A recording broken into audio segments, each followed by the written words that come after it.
డబ్బు సంపాదించగానే డబ్బేం మనకి నోరు తెరిచి చెప్పదు నువ్వు ఇలా ఉండు, నువ్వు ఇలా ఉండకూడదు అని. మనిషి దృక్పథంలో ఉండాలి. మనం ఎంత సంపాదించినా, ఎన్ని కోట్లు సంపాదించినా, మనం మొదటి అడుగులో ఎంత వినయంగా అందరితోటి ఎలా కలిసిపోయి ఎలా ప్రేమగా ఉండేవాళ్ళమో ఆ గత రోజులు, గడిచిపోయిన కాలాన్ని, ఒకసారి గడిచిపోయిన రోజుల్ని గుర్తు చేసుకుంటూ ఆ రోజులే బాగున్నాయి కాబట్టి ఆ ప్రేమని కొనసాగించాలంటే ఎంత డబ్బు వచ్చినా, ఎంత హోదా వచ్చినా, ఏమొచ్చినా, కార్లు బంగళాలు ఎంత వచ్చినా సరే, ఏ హోదా వచ్చినా, ఏ స్టేటస్ సింబల్ అంటారు, ఎంత పెద్దవారైనా సరే, మనిషి దృక్పథంలో ఎటువంటి మార్పు రాకూడదు.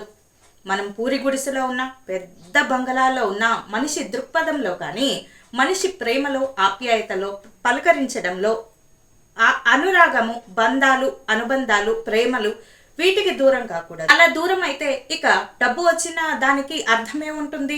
డబ్బు బాగా వస్తే అన్నదానాలు చేయాలి, పేదవాళ్లకు సహాయం చేయాలి, అంతేకాని బంధాలు, అనుబంధాలకి దూరం కావాల్సిన అవసరం లేదు. ఈ చిన్న తేడాను తెలుసుకుంటే చాలా మంచిది.